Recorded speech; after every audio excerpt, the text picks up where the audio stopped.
Happy Saturday, folks. Another 1 billion USDT minted at the Tether Treasury only a few hours ago. What are they going to pump next? Welcome back to Crypto Rosetta. Joe here. Thank you all for tuning in. Hope everyone has a great start to their weekend. It was a good week again in crypto and stock market. We've seen a rally on the stock market. I think that was pretty predictable. I'll talk about that in a moment. But let's just stay focused on the crypto at a minute, because we've got another billion in stable coins coming in. And where I think we are right now, I am expecting a pullback in Bitcoin dominance. I'm still bullish on that higher time frame until invalidated, and then that invalidation will probably come if we break back below 50%. We're around about 53 right now. I'm expecting a pullback maybe to around about 52%, something like that. Maybe take a look on the charts on that one tomorrow, folks, because ETH, BTC as well, Ethereum, been getting smashed against Bitcoin a lot recently, but again, I'm thinking it's time for a bounce on Ethereum, and just to get some altcoins pumping that haven't maybe pumped as much as the ones that have been on really good rips recently. I think those ones that have been on good rips recently, if you've been dollar cost averaging into them and you're a long-term hodler, then you're probably not gonna sell here. You're probably holding these for the long run.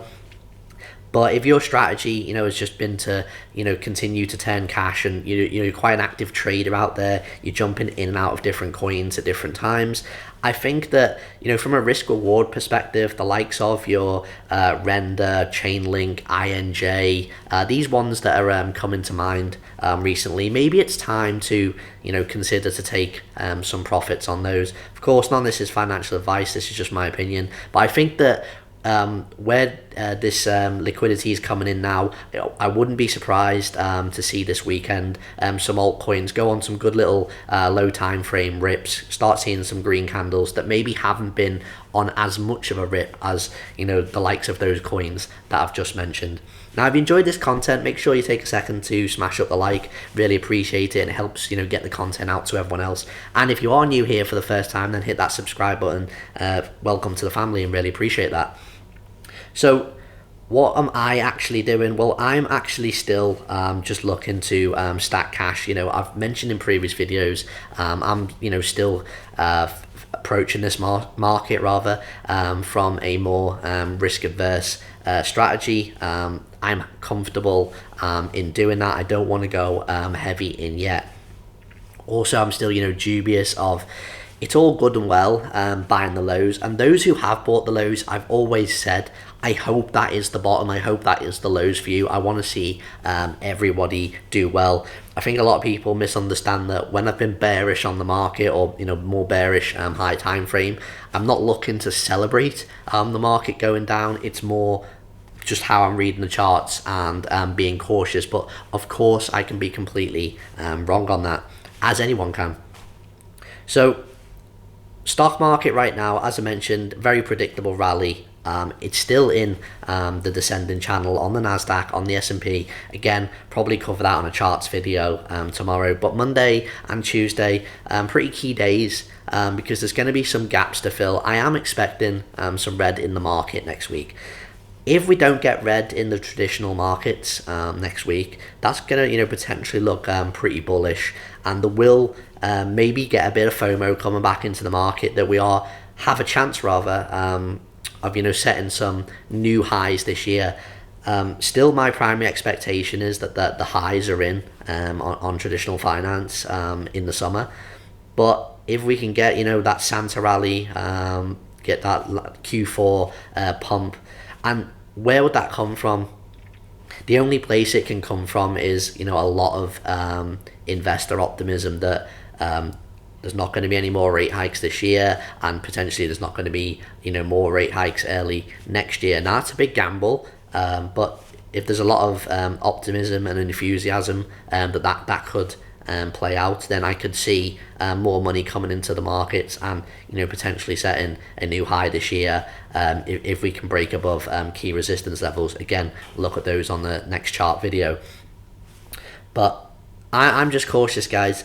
I know what the Fed is saying now, but I kind of feel that cost of living still looks, expensive across the board in most countries that I'm seeing. To everyone, I've seen it in some comments, and please feel free to leave a comment below on anything if you think you're expecting rate hikes again in the future. If you think they're completely done, I'd be really interested to hear why.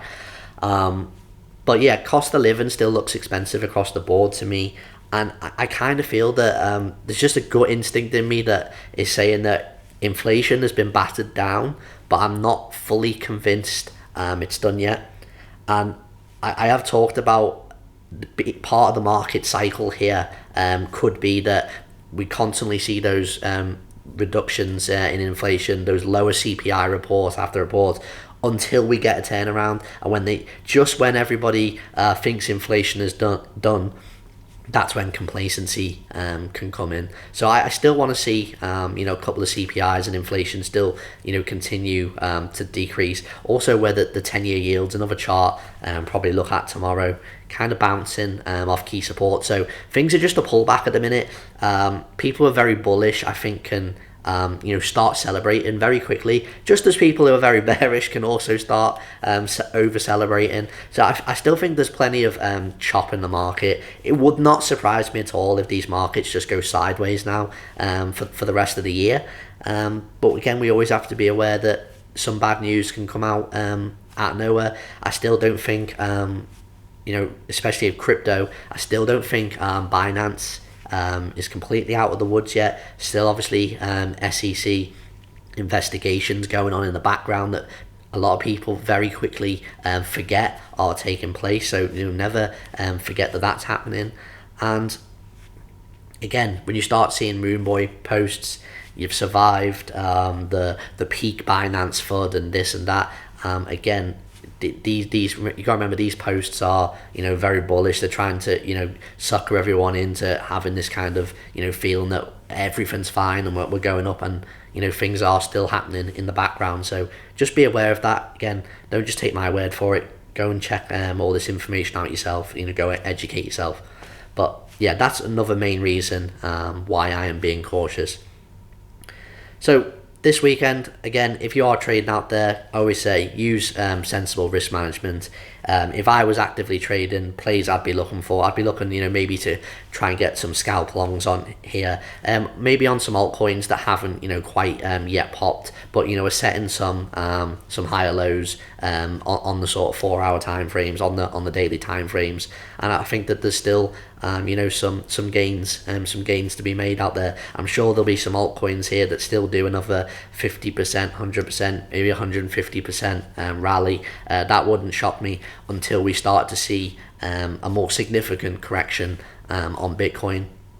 And I think the key levels still for Bitcoin to hold are 31k. I'm still expecting 31k to be revisited in a bearish or bullish scenario. So how we get there, it's going to be interesting to see if it plays out next week, if it grinds down, but it may take some more time.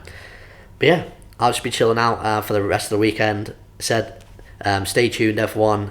Look forward to doing a charts update tomorrow, and thank you all for tuning in. Have a good weekend.